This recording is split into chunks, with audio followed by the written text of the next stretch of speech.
Good evening, everybody, and welcome to another episode of the Hog Talk Podcast, live from the Sterling Soap and Roastery Studios, part of the Believe and Buzz Radio Network, where you can hear us each week on 106.7 Buzz 2 in Central Arkansas. All shows are presented to you by Arkansas Brewing Company in downtown Ozark. I am Porter Hayes. Alongside me, as always, is Anna Hall. Tonight's show will break down the Arkansas LSU game, talk some men's basketball, and coaching news and more. But we'll start right with the meat and potatoes, Adam. It just another one score loss, another game where it just didn't. It just seemed like a funk, even when you're watching the game and there was like nobody in the stands to watch the game. It was a weird feeling for an Arkansas LSU game, and for it to end the way it did, very fitting for Arkansas. And another one score loss for Bobby Petrino. The most emotion he showed up was during the halftime speech with the reporter, but it just didn't seem like they could just get anything going during that game. No, it didn't at all. It was ugly, and we expect these games to be ugly. And it's one of those you start out 14-0, feeling good, and then just everything just kind of imploded. We finally got a special teams touchdown. Yeah. And, that was crazy. I think they said it was the first time since like 21 or 22 against Missouri that we had done or blocked a punt or something or another. It was just one of those that I'm not shocked by it. I'm not shocked by the final score, the end of the game. I believe I looked it up, and that is the 6th one-loss score this season for Arkansas, a one-score loss. And the record is 8 games held by Nebraska from 2021 or 2018. I forget which. So we can tie that record with 2 more one-score losses to end the season. So we'll see what happens. I mean, Talon had 2 picks, and it was one of those things that I left the TV on, but I just wanted to turn it off multiple times. But yeah, Petrino during halftime, he was fit to be tied, to say the least. Yeah, it's just that clip. I think we have the clip and just how much fire he showed. Yeah, here we go. With Coach Petrino. Coach, you were frustrated after the end of that offensive drive. Bad for our players. We come down here, we got a chance to score a touchdown. They don't make the call. What are you going to say to your team at the half? We're going to go fight. We're going to keep fighting, all right? We'll have to play everybody. Taylor? Fired up coach right there that feels like. Yeah. I don't know if I feel worse for that reporter or the next reporter because, then at that point, he's just like, hey, I'm just trying to get back to the team. Yeah. So he was definitely, and rightfully so. I mean, it was, in the lack of a better term, it was nonsense. And then, realizing that officiating crew was the same officiating crew from the previous game where Arkansas had 18 penalties. It made sense when we started seeing those things during this game. Yeah. And there's just so many things, and you can point to that one thing, but like I've said all season, if it's an isolated event or an isolated deal, yes, let's bring it up. But when this has happened to you all season long, you start off to a 14-point lead, and then what happened? And only 7 of those points was off your offense. You had a special teams play. And Talon just wasn't, on his game. I mean, that's just all there is to it. He went 11 for 19, 165. I mean, there's just, again, throws that he was making that were just not there. And again, when he can throw your bubble screens, or he can throw the slants, or he can run out of the pocket, he's good. But when it comes to stepping in the pocket, throwing it downfield, or throwing on the run, it's just not there.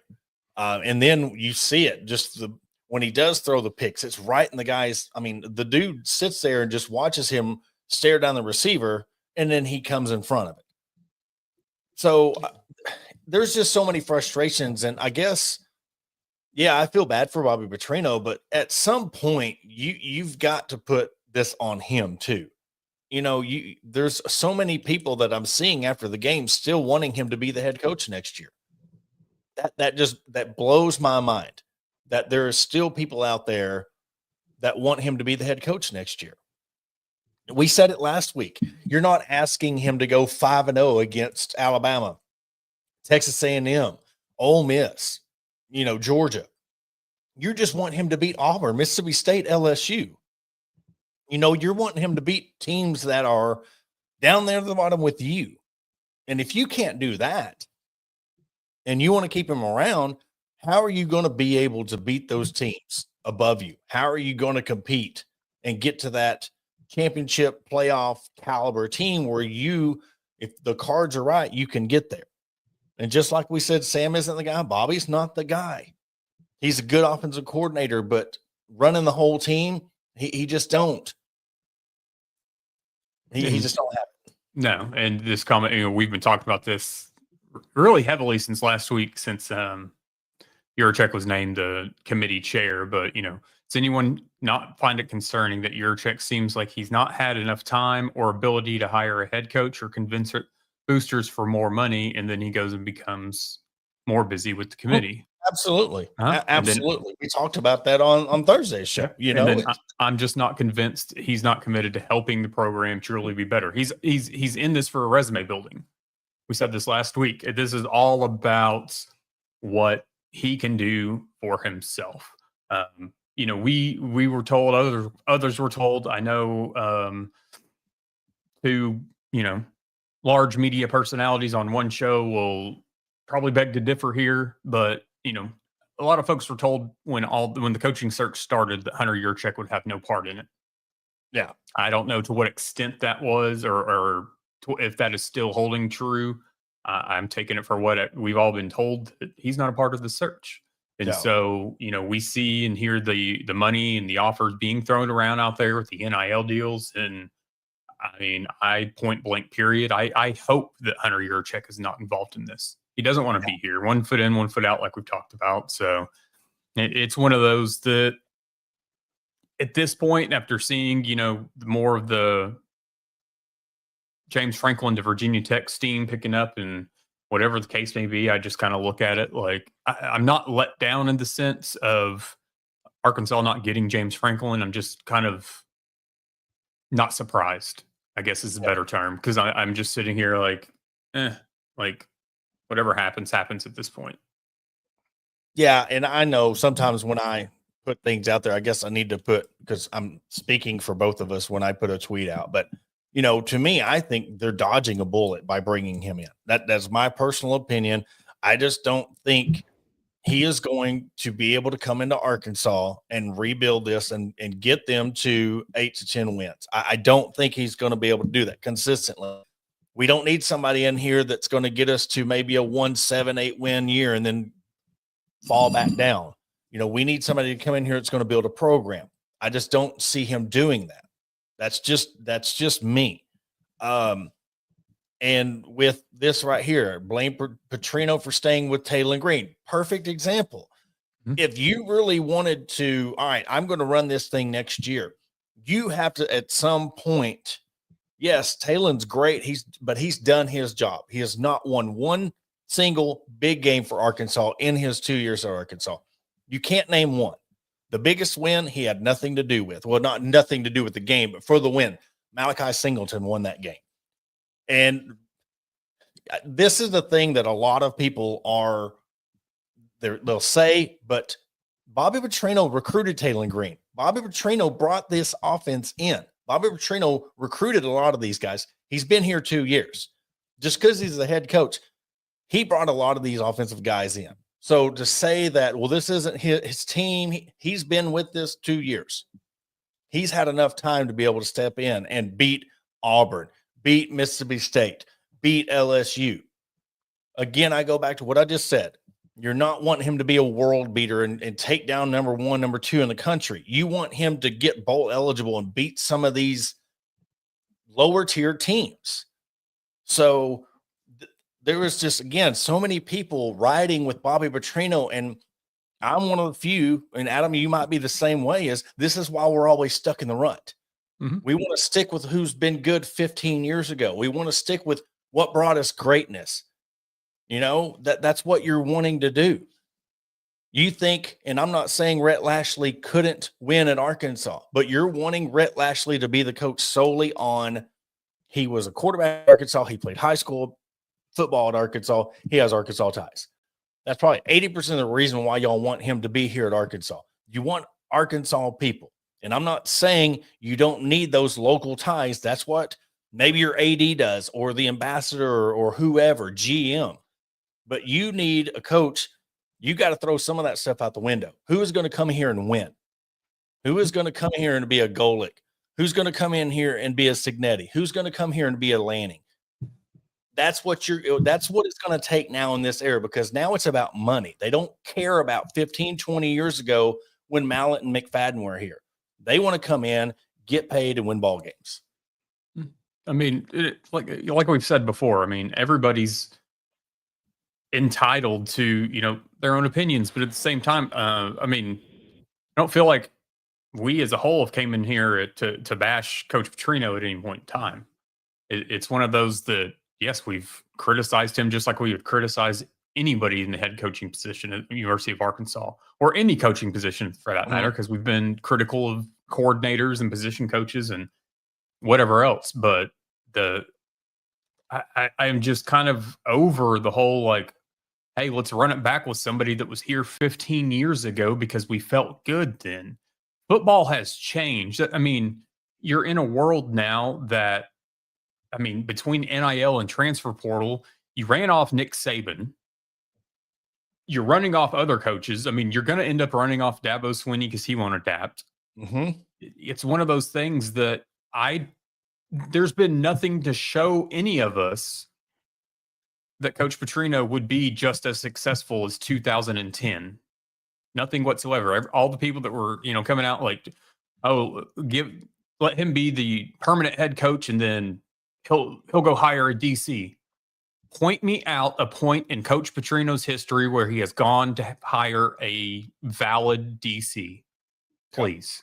When has he had a great defense? But we think all of a sudden now he's going to go and do it. It's just one of those that I get. I'm not necessarily frustrated, but it's like repeating yourself over and over and over. It's, if you don't want Bobby Petrino to be the permanent head coach, you're wrong in a lot of people's eyes. And it gets kind of old. I mean, I don't understand why we don't want new blood. Why don't you want a whole new regime change?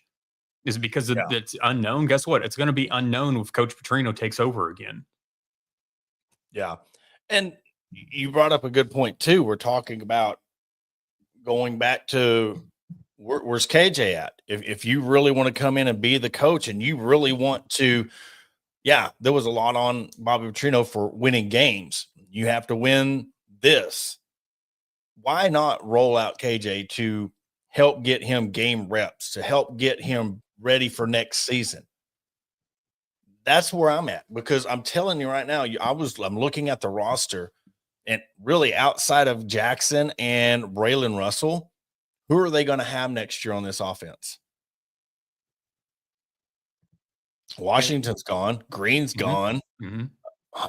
Harrison, if he ever comes out of his funk, Sisse, however you pronounce his last name, Jaylen Brown's a redshirt sophomore. Why not be able to get him in there and get some reps? Get him in there and get ready. And to me, it's like that would show that, hey, I want to stick around and be the head coach next year. Try to build something. But he's not. He's rolling with Talon, and Talon's just not getting it done. And maybe he's cashed out. Maybe it's one of them. He's just going out there. And half the team is just, they want to win. It's a competitive, but that's only going to get you so far. Well, and it's one of those too with Talon. We get it. You're leading the country in yards produced or whatever statistic they keep throwing out there. But at the same time, you still have a 2-8 football team. Mm-hmm. So you're still going to need the combine to get drafted, in my opinion. Just because you're leading the country in yards per game, like I said, you're still 2-8. Courtney Crutchfield, I would not be surprised after the way this season gone We saw him, the first glimpse of him yesterday with a good catch. I mean, a solid grab. But why wouldn't he hit the portal? I mean, Yeah. it's one of those things that you're going to see a run on players, no matter who the coach is that comes in. It's one of like with LSU when Brian Kelly was let go. You're not necessarily going to lose a whole lot in the recruiting world because those players go to LSU to go to LSU. They weren't going there for Brian Kelly. Yeah. So you've got to this whoever the coach is that comes in. I mean, he's going to have to rely on the transfer portal for next season's roster heavily. And another thing to bring up about Bobby Petrino is before the season, they're like, oh my gosh, this is year 2 with Taylor Green. He is going to be so much better. He is the quarterback whisperer. You see how everything's going. Everybody's leaving. Do you trust that Bobby Petrino has it in him to rebuild a whole football team? You're going to have to totally rebuild your defense, and you're going to have to totally rebuild your offense. Grant, and that's if everything we're hearing is true about the money situation. It's going to take $40 million to rebuild this team if you want to get a good team in here. Mm-hmm. But that's the good thing about getting it from scratch. You go in from the top to the bottom, bulldoze this thing, and rebuild. You get the money, and you get a lot of good players to come in here. And with them players coming in, they know it's not going to take 6 years. They can come in as juniors or seniors and compete for a bowl game or shock the world and win 8-10 games. And then in the second year, they could sit there and compete for a shot at the college football playoffs. But it's going to take a total rebuild. It's going to be a total rebuild next year. I mean, is Bobby ready for that? I don't. Now that's where I'm at, and I don't know if he is. I'm looking at, different coaches that are names have been thrown around there, but now that James Franklin is more or less out of the picture, you're going to start hearing more names come to light or more names talked about more. And the ones that are being thrown out there, I mean, they're in their 40s for the most part, and I think that's where you've got to go. And I'm with the people too that think that we should go after a defensive minded coach and then get a good OC. I'm all for that. It's one of those things that I feel like that right now, especially even in the landscape of the SEC, we've seen kind of a down year defensively. But you see a team like Texas A&M and Mike Elko, defensive coach, and what he's done. And yes, I know that they have more means than Arkansas does when it comes to money and things of that nature. But yeah. I'm looking at these and I'm like, you're going to have to start taking playbooks from some of these other schools that have found success within 2 to 4 years of hiring their new coach. And I think that's one of those that we and I say we, I mean, the board, the search committee, whoever, we've got to stop this whole who makes us feel good, who has ties here. I mean, I would rather see somebody that has a good recruiting profile and good ties to, Texas and Louisiana and Georgia and Florida. And at the same time, when you build these things, then you'll start getting those in-state players that want to come here. Yeah. But we cannot build this team off of in-state players in the state of Arkansas when high school football is behind other states. You're not going to. And you had the chance to get Kane Archer. I'll tell you that. If they would have pursued him and stayed after him, and you talk about something that get behind him and let him do his thing. Not saying he would have been a freshman starter phenom like Mitch Mustain, but talking to his dad and talking to him when we had him on, the dude's mind is there. He can read defenses. He can go in there and you talk about he doesn't have the size, but he has. Look at Brandon Allen. If you want to go back between him and between now and Tyler, or between him and Now in Ryan Mallett, who is the best quarterback? Brandon Allen's up there. He wasn't this all 6'4", 6'6" guy with a crazy arm, but he's still playing in the NFL right now. He could do damage. He can do what it takes. And guess what? He has that blood. He has that fire. He has that to be here at Arkansas and win. And it would be a gamble, but that's somebody that you could start with. You could build something on, because right now, where are you at? Yeah, you have nothing right now. I mean, you have potentially, a 2-10 season incoming. Yeah. You're literally back at the bottom. I mean, I know I fought you on this earlier in the season, but yeah, you're back in the basement, if you will. Now, I will still say we're not the laughing stock of the nation that we were under Chad Morris, so that's why I still put this season above anything that has Chad Morris's name on it. Yeah, but it's tough place to be. It's tough to sit through these games when you're right there. We've talked about this before too. I would rather get blown out than have a 1-point loss like this that we had yesterday. I don't honestly, I know that there's been rumblings too of like Taylon's knee, and then the shot that he took against Mississippi State, where he hit his head, where it looked to be head, neck area, whatever. He looked slow yesterday when he was running. Yeah, I know he had that big run that was however long it was, but he looked off. He looked slow. Yeah. And I know Arkansas's had issues in the past of, the first game after bye weeks and such, but I don't want to say he's fully checked out just for this grand scheme of he's still vying for the NFL. So it's one of those things that he's not going to just like up and quit. And I don't think he has, but I do think that there is something lingering with him. But point blank period, I'd rather them come out and say it and give the reins to KJ Jackson for the next 2 to 3 games. Season. And they'll spin it on us. And you'll listen to these shows, listen to the shows that want to pick on everybody else. After the season, we're going to find out, oh my gosh, Taylon Green was such a warrior. He was playing with this, and this all season long. And that's what they'll do. They'll spin it. And that's the thing. So instead of sending him out or not sending him out there and letting him fully get healed, maybe if it took an extra game and say you win 3 more of these, that's on the head coach. But then again, is NIL getting in the way of this? Hey, look, he's getting paid. We need him out there.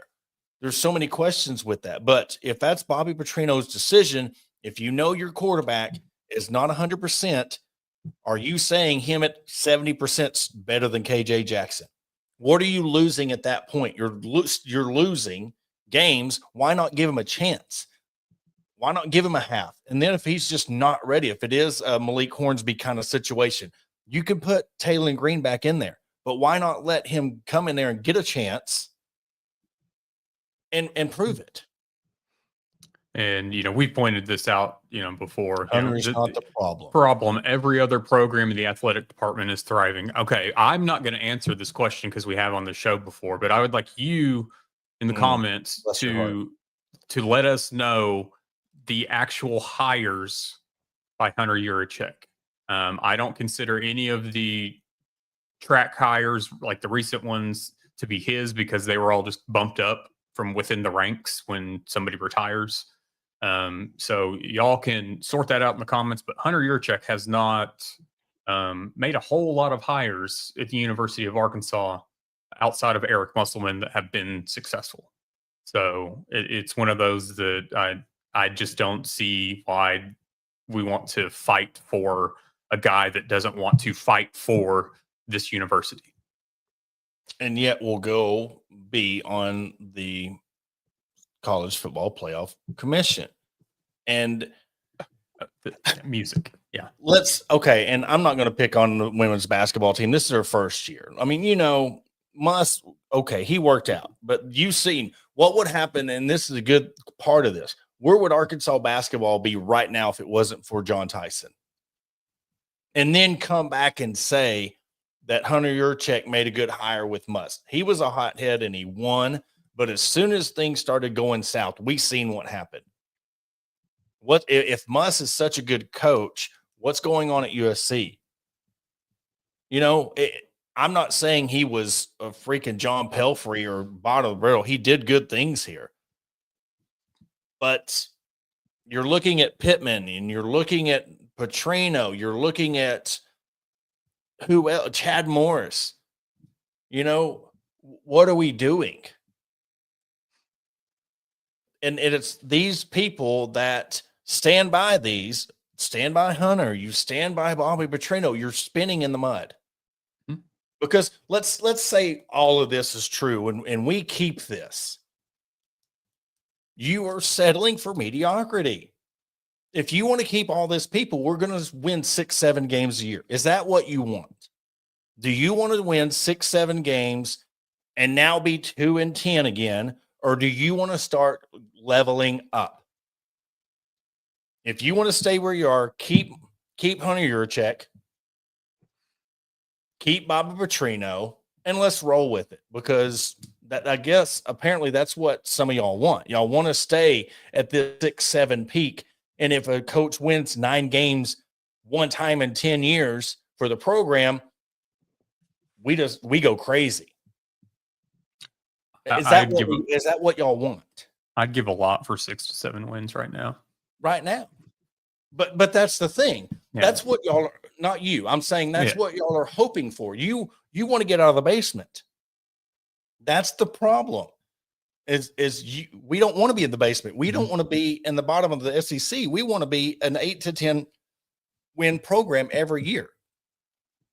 There's nothing wrong with that. If you want 8-9 games that was your standard, and a slip year was 7, you had a down year. And in the SEC, that is very possible. I would take that if you had a team and you know what, we couldn't compete with the big dogs, but we're winning the games that we're supposed to, and we're winning 7-8 games every year. And then if you get a nice year, you go 10 wins. Because guess what? 10 wins get you in the college football playoff now.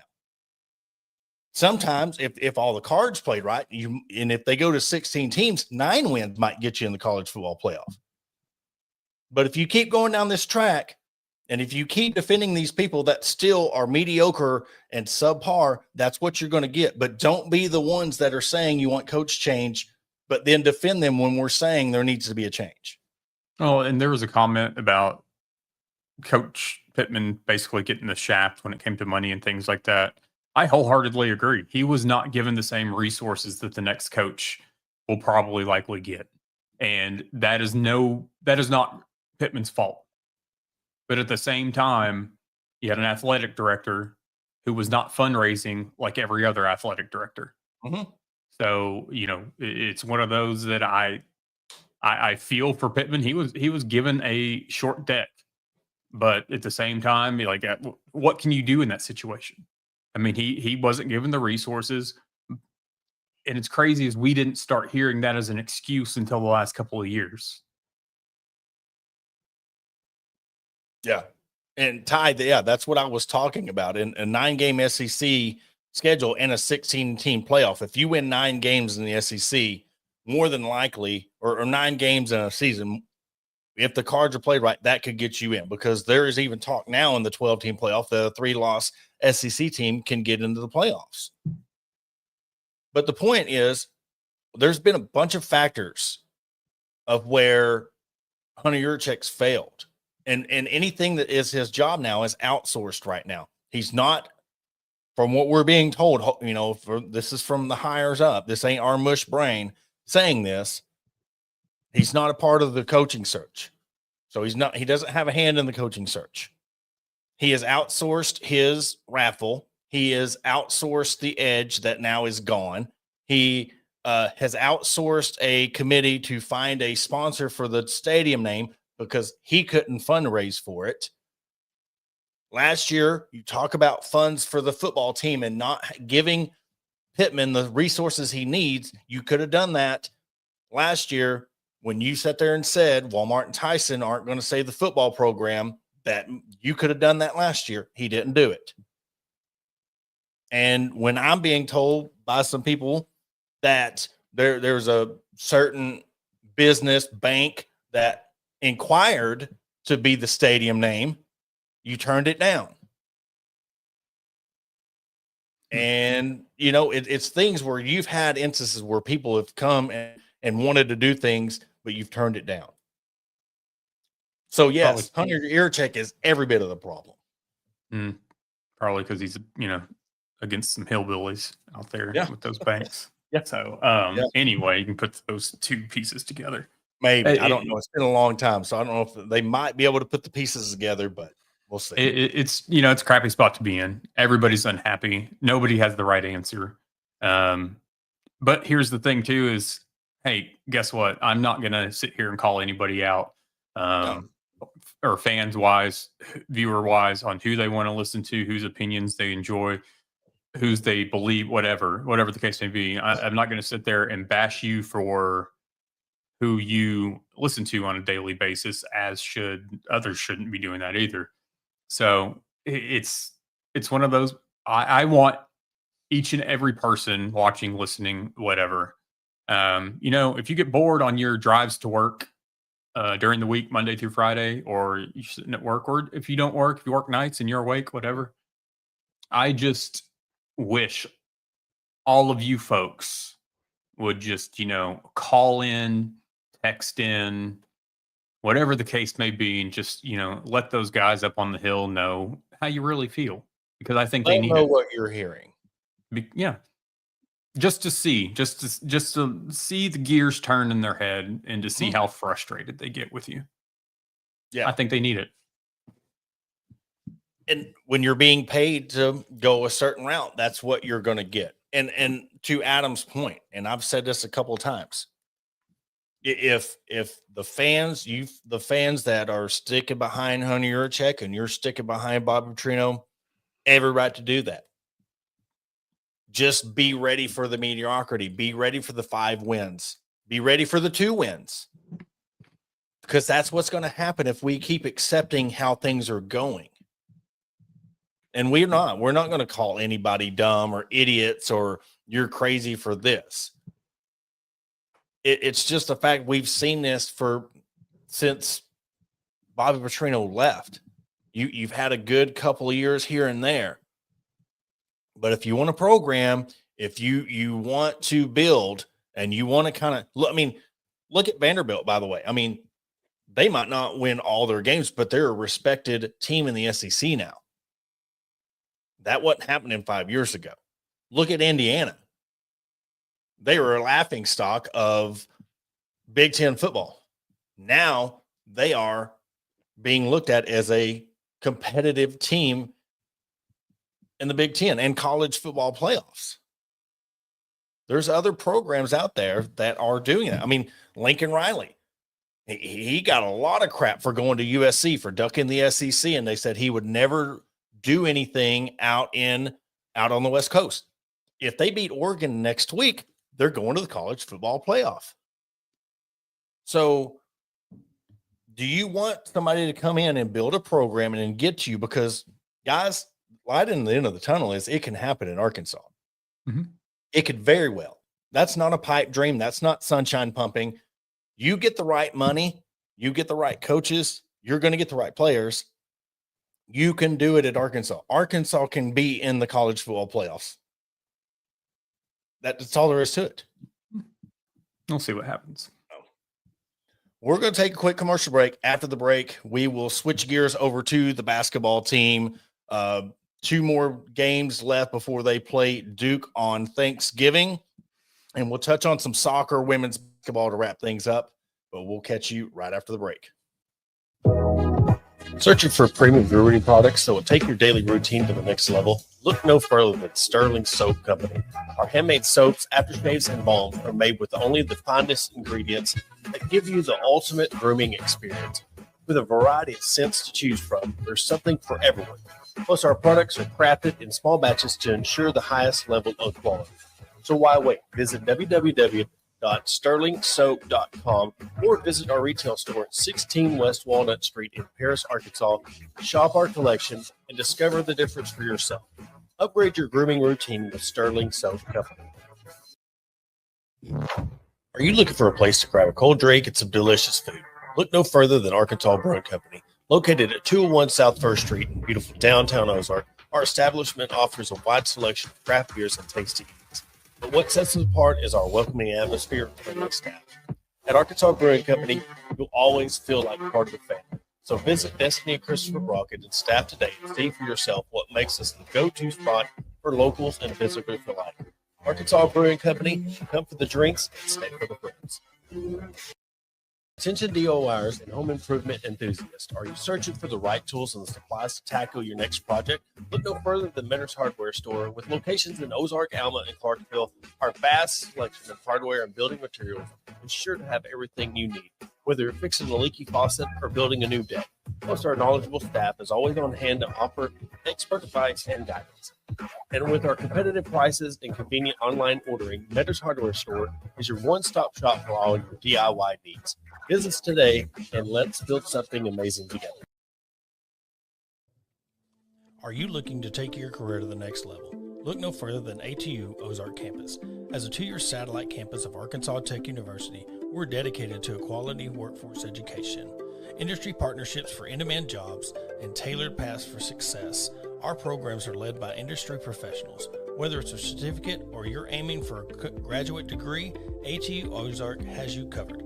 Visit our website at www.atu.edu/Ozark or contact us at 479-667-2117. Your future begins here. Welcome to Ozark Area Chamber of Commerce, where our mission is simple: encourage, promote, and aid an enduring environment of shared economic opportunity and civic development for the Ozark, Arkansas area. Whether you're a local business owner or a resident, we've got something for you.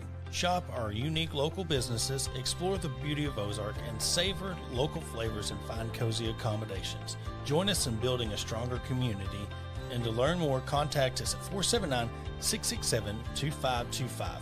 Remember, together we thrive. And welcome back to the Hog Talk podcast. Switching gears now over to the basketball team. They had a 79-75 win over, good gosh, I already lost Sanford. Yeah, Sanford. And they have Winthrop up next Tuesday, this Tuesday at Bud Walton Arena. With that, and good Lord, I'm lost track. I was in the middle of a conversation during the commercial break. Let me get my bearings back on the right schedule. Here we go. 2 games this week before they get a week off against Duke, a big Thanksgiving game. I knew that it would be a close game. They're 2 guys. I mean, they're shooting the ball 14, 15 threes a game. Arkansas, I mean, you're going to get this. Arkansas seems like a team. Yes, they're led by their freshmen, but they're going to play down to their competition. And until they change that, we're going to see a lot of these games like this. I mean, it's just how this team's geared to play. Mm-hmm. I mean, let's see. Sanford, they had 4 of their 5 starters in double figures. They had 5 players in double figures. 10 for 29 from 3. You knew that they were going to go out there and shoot them. And I think it hurt a little bit. I'm looking at the thing. Nick Pringle, 0 points in 18 minutes, 0 points, 1 rebound. That was it. I feel like he has been a little bit hot and cold some games. Acuff still led the way with 20 for Arkansas. Malik Thomas, 17. DJ Wagner, 10. Trevin Brazil, 15. So, Brazil rebounded from the previous game that he played. I don't think he played the last game, did he? Whichever it won. But these are those games that Cal schedules for a reason. Mm-hmm. We kind of look at these schedules sometimes and we're questioning, like, oh, why did he schedule them? Why did he schedule them? Even though he, schedules games like Duke and last year Illinois and whatever the case.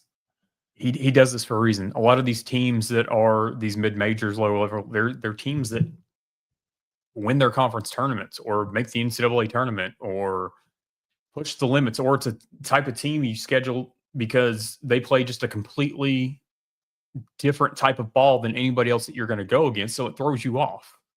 I'm glad that they struggle a little bit because I feel like this is what you look at. This is a game you look at to be like, all right, sigh of relief, we won, but we've got things that we need to work on.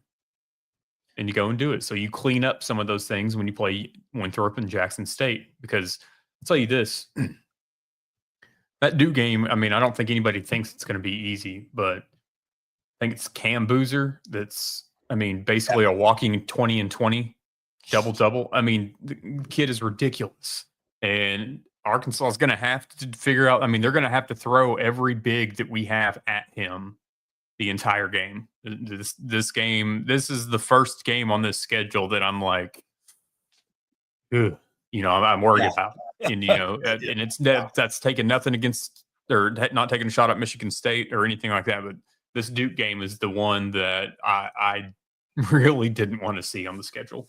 It's one of them. You can either hang close with them, you could win, or you could get run by 20. I mean, it's just, I mean, I'm glad that this thing is being played at a neutral site. I'm not saying Arkansas doesn't have a chance to win this game. I mean, I wouldn't be surprised if they won. But just with how good Duke has looked, they're going to have to bring their A game if they're going to win this game. And knowing, and that's the thing, these freshmen coming in ready to play, that is the one thing that now you can say with this new era of college basketball that I love is some of these guys, they're NBA ready. They're just here because they can't go to the NBA right out of high school, and they're ready to go. Now, yes, it still takes them a couple of games, but going back to the schedule, we talked about this when we were opening up the season, is Cal has constructed this schedule perfectly. Mm-hmm. I mean, you had your exhibition games and then Southern before Michigan State, and then you have these games leading up to the Michigan State game. Now you have a couple of games where, Central Arkansas, Sanford, Winthrop, Jackson State, then Duke. You got a 4-game stretch, Duke, because you have Duke and Louisville back to back. November 7th on Thursday, and then following Wednesday, Louisville. Then you have a Fresno State on Saturday, and then you have a week off before you play Texas Tech. Moving on to that, you have Queens, and then you have Houston. Then you have James Madison before you start SEC play. So, no, he's not. This non-conference schedule is brutal. And you got to throw some of these games in here. But you're looking at these teams like your Sanfords, your Winthrops, your Jackson States. These are going to be some of these teams that you might see in the first round. So these teams that now you're beating, you play them in the first round of the NCAA tournament, and you're playing, they're going to be one of these teams now that can sneak up and beat you. You know how March Madness is. So he's not giving you easy opponents. He's giving you lower opponents to get ready for this tournament. This is what building a program does. And you're building this. I would love to see where this ranks among, I know Duke has a brutal schedule. All the top teams, Kentucky, Duke, Michigan State, UConn. Your Elite Eight teams scheduled brutal schedules because a lot of them are playing each other in this non-conference. But I think a lot of this too is Cal looking at last season and the 0-5 start in the SEC, and it's, hey, we're going to put some tougher opponents on the schedule to get ready for because we all know that the SEC is not what it used to be, and so it's going to be a dogfight in the SEC. And so let's have a dogfight in the non-conference to get ready for it instead of cakewalking like some schools do. But I'm all about what the Elite Eight teams and a lot of other teams are doing. It's, hey, let's play each other early on to see where we're at. And then we'll see each other again in the NCAA tournament. I'm all for it because it's giving us better basketball early on. Yeah. And you need that with these young teams. You're not playing a cupcake schedule, jumping right into SEC play. You're building a resume up because when you go into the first, second round, you're going to be playing. Let's just throw it out there. Maybe a Winthrop first round and then a Texas Tech second round. And then you get in the meat and potatoes of like the real teams, the real dogs that are the blue bloods. So how he has constructed this, and you know what, guys, if we're going to pay you $1 million to come play at this university, you're going to play. We're going to give you some teams. But guess what? That's giving these teams, these guys that are really truly going to go to the NBA, you're going to come play for the best and play against the best. How is that going to prepare somebody for the NBA? You're always playing the top talent. You're practicing with the top talent. That's how you're going to really build these NBA stars, because that's what they're used to. And then the transition between college and the NBA is not going to be that much of a draw, because you've played a whole season of competitive basketball in a college setting, and it better prepares you to go get those millions in the NBA. And you're seeing too, starting at the high school level, a lot of these guys are leaving their state, their home states. They're leaving the high schools that, they played with to go to these academies so that they can practice and play ones versus ones, guys that are going to be in the league in the future, because a lot of that talent isn't there in your typical normal high school basketball. So they're having to go to these academies and such. I mean, we're seeing it point blank period with like Malik Thomas, coming from Overtime Elite. We've seen it with Link Academy. And this is what these guys are doing. I think there's like Sunshine Prep. There's several of them all over the country. And that's what these players realize. IMG, yeah. These players realize I have to do to get to that next level. That's why Malik Thomas and Darius Acuff walked in here and immediately had no issues adapting to the college game. None whatsoever. So that's the new wave of the future, if you will. It's one of those that, yeah, you still have your circuit ball, your travel ball in the summers and whatnot, but like these kids in these camp or these academies that they're going to, like they're setting themselves up for their payday, by the time they're 20, 21 years old. Yeah. And it's going to make it, if the new college basketball is going to model more and more of the NBA product, it's going to make it easier and easier for these kids to come in as freshmen from the overtimes and these elite IMGs and stuff, Sunshines, to come in and be stars, because there's not going to be a difference in gameplay. You're not going to have this structured college game where set plays and screens and all this, and then you go to the NBA. We're starting to see, I was looking at that Sanford guy. 34 threes, I think he had shot in 2 games. Arkansas shot, let's see if I can pull up the stats real quick. They shot 17 threes and Sanford shot 29 threes. That's going to be the new norm. So if you want to see a bunch of threes being shot, college basketball is turning into that. That's what we're seeing, a lot of this run and gun. There's not going to be that as many set plays as what you're used to seeing. And it's funny, that's, Mike Neighbors, when he was at Arkansas, that's what he was running. He was running more of a professional style game with run and gun, 1 rebound, 4 back, and they would shoot a lot of threes. Ended up not, talent went away and started losing. And then he's now with the Sparks, but he still got a WNBA job. It wasn't like he didn't know what he was doing. It's just he didn't have all the resources needed to really perfect that. And then when you're going up against the South Carolinas and all that stuff, it doesn't help either. But this is what we're seeing now. The men's game is starting to transition to that.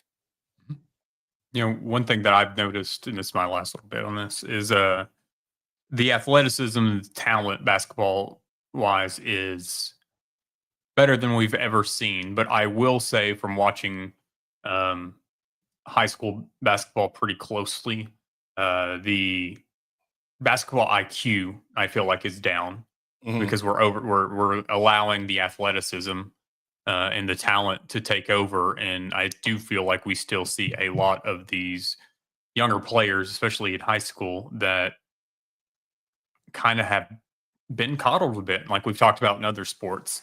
But it's something that I feel like basketball IQ is down. It's just one of those things that the athleticism, the talent is up. So kind of makes you wonder where basketball as a whole is going to be over the next 5 to 10 years. Yeah. And I'm speaking of the women's game. They dropped their first game of the season to Texas Tech 80-68. Arkansas shot 21 threes. Texas Tech shot 19. I mean, this is where we're going. And so if you're recruiting and you're going to get some of these running gunners that are going to be shooting a lot of threes. And so get ready. I mean, if you're transitioning, you're finally done with basketball or football, and you're starting to pay more attention to the basketball, this is what we're going to start seeing.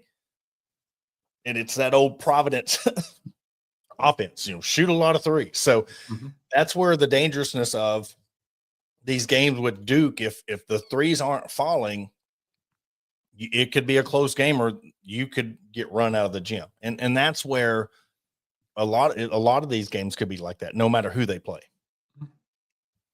Basketball's here, so that's all I can. Yes. And again, sorry about the transition. Come back from break. I was in a conversation, jumped right into it, and I have 5-6 tabs up trying to figure out what screen to go to next. So that was on me on that. But Winthrop is up next Tuesday at Bud Walton Arena.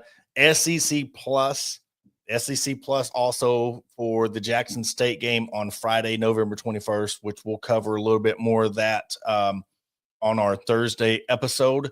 Also, the soccer team won their first round matchup against Dartmouth. They play against Washington. Yes, Washington on Thursday in the second round of the NCAA tournament. That will be on ESPN Plus. They will be playing against Washington in Charlottesville, Virginia. So at 2 p.m. So if you want to watch that, keep track of that.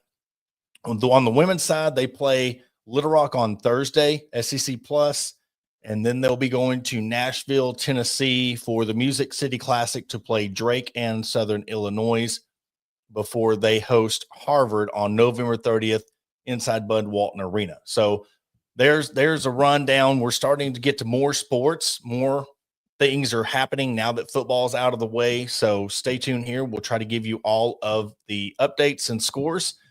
Adam, you got anything else? Come back at 8:05 for Hog HQ 8:05. Live. All right.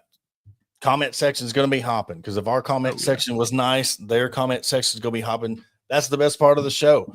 Come in and see what the fans are saying. We want to appreciate everybody for joining in tonight. Thank you to our sponsors. Come back 8:05, Hog HQ with Adam and the guys, and we'll see you on Thursday.